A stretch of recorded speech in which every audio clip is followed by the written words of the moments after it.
Hey YouTube, how you guys doing today? Kevin here coming at you with another video. So this is the Chinese four-wheeler motor. If you guys remember the first look, I showed you guys a four-wheeler that came in. The guy said the clutch was bad, blah, blah, blah. So I pulled the cover off to take a look and do an inspection. The clutch was blown up. I mean, it's got all kinds of metal in there.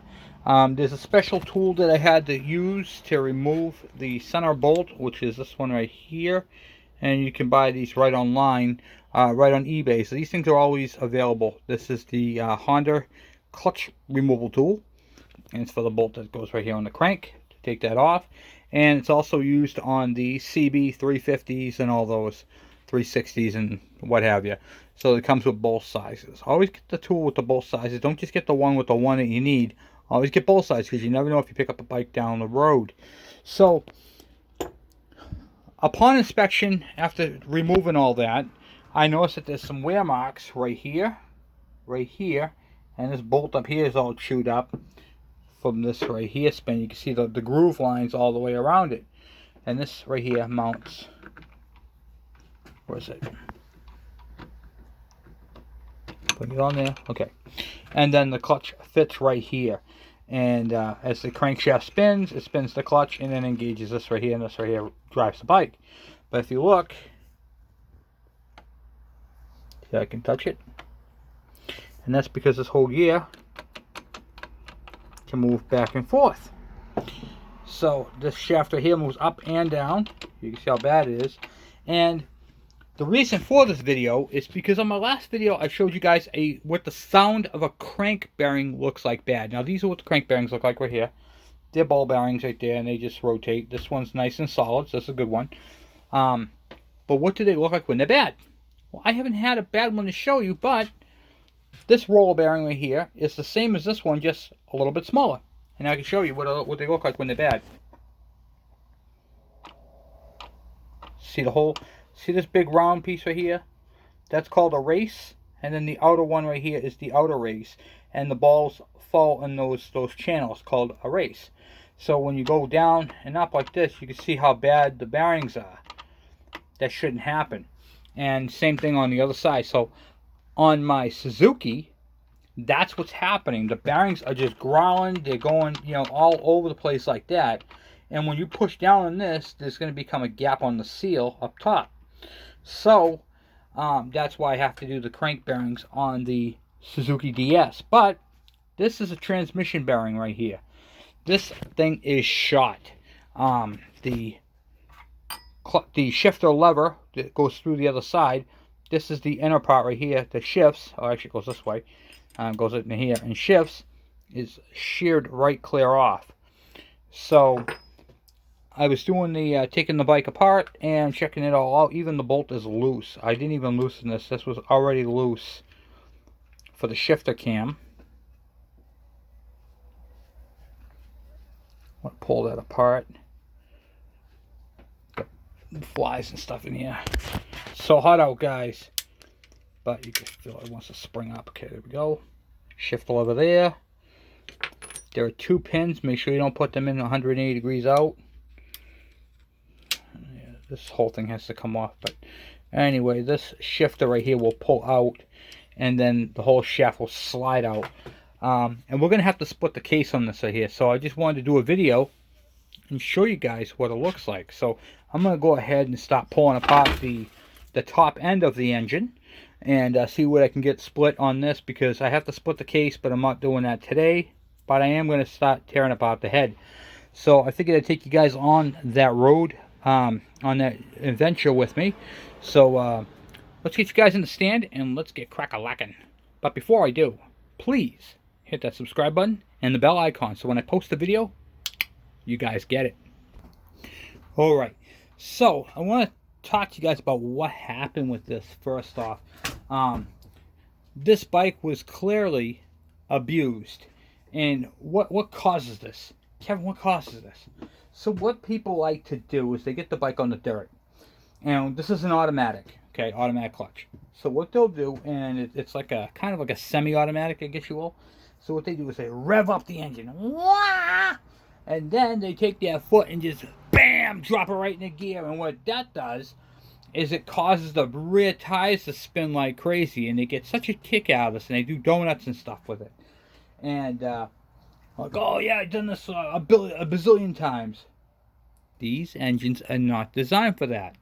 So don't be a hammerhead. Drive your bike the way it's supposed to. If you took the time and you rode the bike correctly, the bike is going to last you. And I don't care if it's a Chinese four-wheeler or if it's a Honda four-wheeler or who makes it, it will last you a little bit better. So let's just take a moment and start tearing this thing apart, shall we? Let's do this. Okay. 10 millimeter, I think. Yep. Alright. And one of the other cool things I want to show you guys can get these at the dollar store. These little platters right here, these are for, you put your dip in here, you put your chips or your celery or whatever you want to put in here for dipping. These come in handy when you take apart these bikes. So you can just put that off to the side. And as you're pulling it apart, you can even take a marker and write what it's for anywhere on there, so you know when you're taking it apart. Because I don't do a lot of these bikes.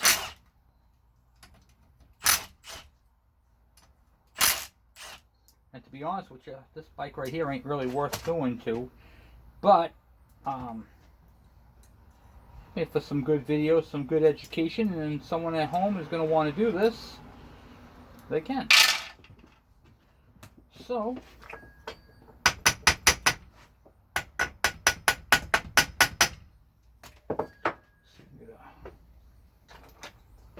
good old flathead there.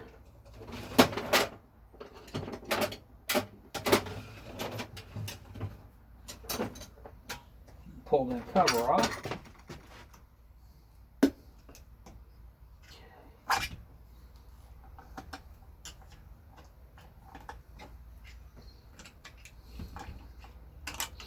The overall portion of the engine is not in bad shape, so we'll keep that in mind when we do these. And then we're going to take this bolt off right here on the side.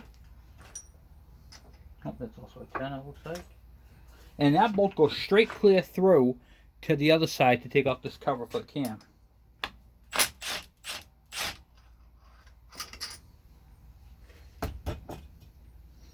It's a long bolt. So we'll put that in there, and then on. That's how this cover right here is held on. So let's get that broken free. And that exposes our cam bolts for the timing, which are right there, 3 of them. Okay. Those I think are 8 millimeters. I'll grab one of those. Okay. All right, let's get that zapped off. Those are 9 millimeter bolts. Let's just zap those straight off there.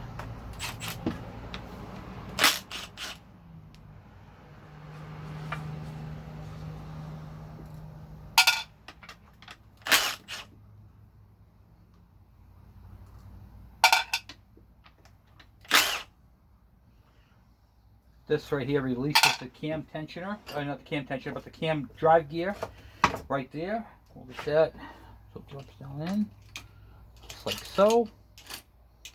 Okay, and then we'll take off this bolt right here while we're here. This is going to be a 10 millimeter.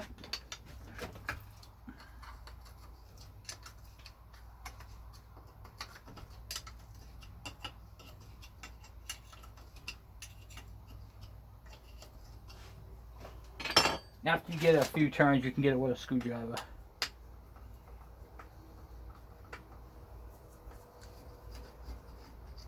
Okay, put that in there like so. We're going to take off this one here. This is for the guide, for the what you call it, the chain tensioners.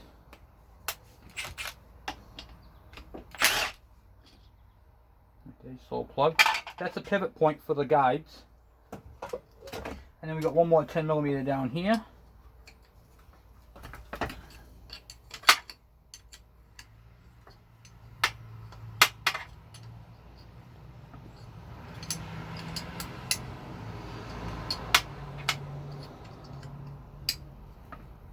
Makes your head's already loose. So before we take the cylinder off, we'll just slide that head off.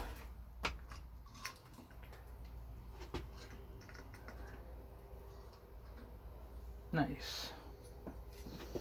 And there you can see the little valves. You got your intake and exhaust, and that's where your timing chain goes, right in there. So we'll put that out to the side. It's a very good head. And then you can see your piston right here. Here is your timing chain gear right here.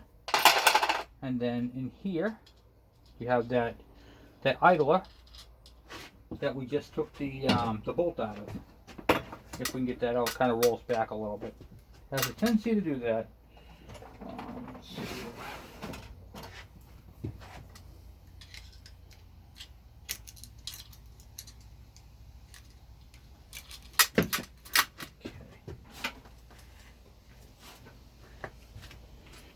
And what you're going to do is you're going to inspect it and make sure there's no rough marks on it or anything like that, but that's good. And then that bolt is literally, it's a pin, and that sits right in the center there, and the chain just glides on that, if you will. You have 2 dowel pins, and then there's 2 O-rings. I dropped 1 O-ring on the floor. You can see here's what one of the O-rings look like. There's that one, and then there's another one right here. This one is distorted. Wasn't put in correctly.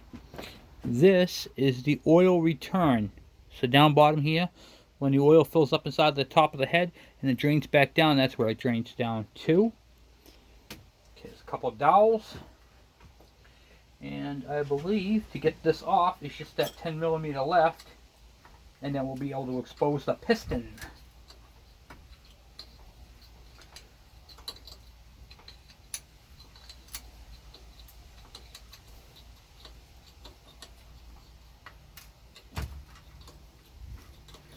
Now, I already ordered the gasket kit for this.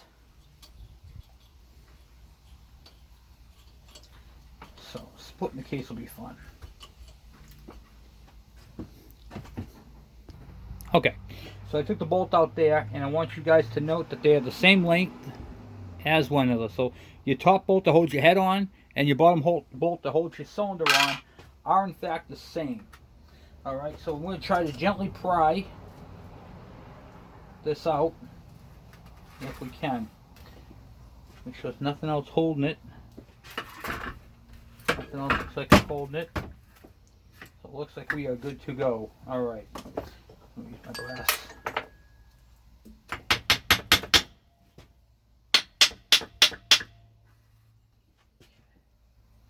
Let's see if I can get a screwdriver and wedge that in there and pop it out.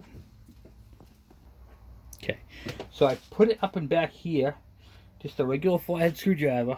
You put back here, brace your engine, and you're going to have to pull it, and you'll break free.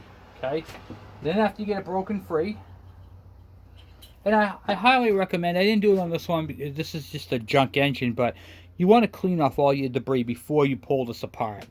Don't leave the crap up in there because it's going to get into the engine. This one right here, I'm not really sure what I'm doing with, but I can clean it up after the fact. Now it's my timing chain. Some dirt up top.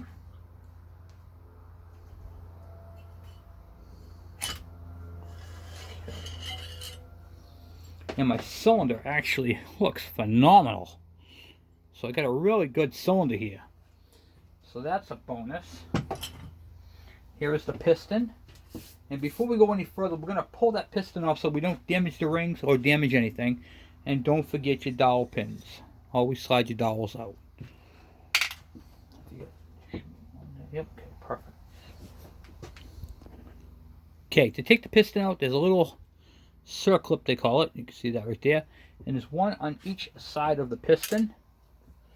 So I took one out already on that side. And you're kind of just going to pull your wrist pin out. Sometimes they come out easy, sometimes they don't. It's just the nature of the beast.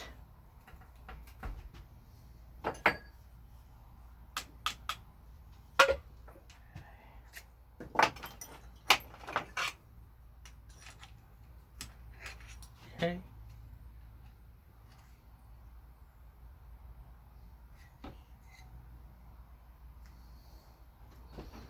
And there you have it, the piston. Look how small that is, guys. 4-stroke piston. You have your two top compression rings, and then the bottom one ring is your oil control ring. So you have compression 1, compression 2, and oil control ring. That is a good piston. We're gonna put that off to the side. All right, everything good on this motor, surprisingly. All right. Next step we're gonna pull off is this cover here. See if we have enough time to do that. Okay, so this cover right here, removing this cover, I have never had one of these covers off before. Actually, this one's true. I did one time. I did a starter on a little one, but I don't know the length of the screws like I do on the Kawasaki's. So what I'm going to do is I'm going to gently take it apart and keep everything right on the right in there. That one was in there. I'm actually kind of rotate it on its side so the vibration doesn't knock any of my screws out.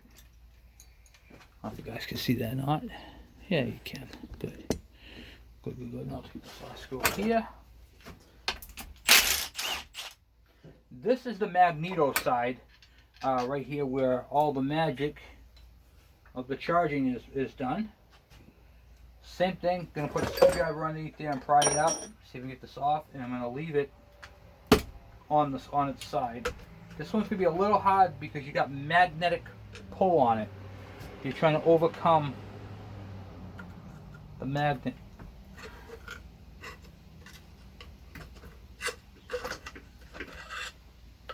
But once you do, okay. Once you do, you'll be great. You'll be golden. And you can see inside here is the charging system. You've got your electronic pickup up here, your pulsar, and then your charge coil for your lights. Okay, so we're going to leave that down so the bolts stay in it, and we're going to put that off to the side. Let's see what we're looking at here. Whew. It is toasty. Okay. And then up top, we just have the starter and your starter chain, but we're not going to do that today. We'll do that on another video. I just wanted to get this first part torn down so we can kind of see what we're looking at here, you know what I mean? And I don't know, what do you think? Well, we can pull that starter off real quick. Let's get that starter off real quick. Okay, I think it'll take us long.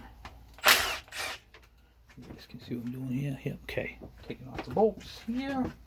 And I think there is one, I think that's it, for the starter on this side. And then over here, you got to pull off this little snap ring. Thought I had some snap ring parts. What do I do? Okay. You want to pull that off so the chain will fall off. And I believe that's it for the starter. Oh, no, there's one more up top. One more up top. One more bolt up top.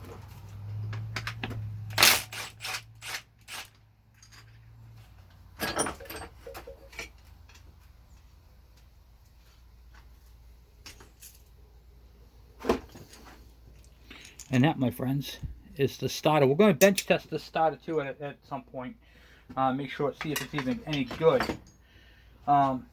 Splitting this case is going to be a not so bad of a job. It really just matters on, you know, time and all that. So what we're going to do is we're going to took it right out of my hand. See that?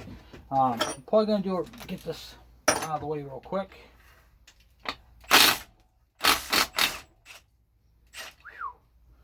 That was in there. Crank bolt. And then I have to get a pulley set up on that to yank that. On these ones, it grabs it from the outside and pops it in. So it's kind of different than what we're used to. We're used to the flywheel being, the threads being on the opposite. But this tool screws onto here and pulls it. I don't have that tool, so we're going to use a different style on this. But anyway, that's what I have for you for today, guys. I want to say thank you for watching and hanging out with me. We're going to just do a little bit of a series on this. Oh, I want to show you this, guys. See this right here? You guys know what that is? That is for the pulsar. So when the flywheel comes around, it knows when to fire. And that's what causes that to do that. So, pretty neat. So, anyway, guys, I just want to say thank you for watching again. And I appreciate you guys' subscriptions. We're climbing up there, too. So, we're going to be going to try to fix this engine if we can. And if it's salvageable, we're going to fix it and put it together. And I do have a donor engine right here on this bike. I don't know if it's any good or what the story is. I don't know if the starter works. I don't know anything about it. So we're going to test both starters, and we're going to pull this engine off and strip this engine down and use the parts into the other engine and then remount it back onto the bike. So that's the game plan anyway, to see if it works. And so we do have some parts and pieces, and hopefully we can take two and make one good one. But once again, you don't know the condition of this one. There could have been a hammerhead on this one too and just kept doing that gear drop that people love to do, and I have no idea why.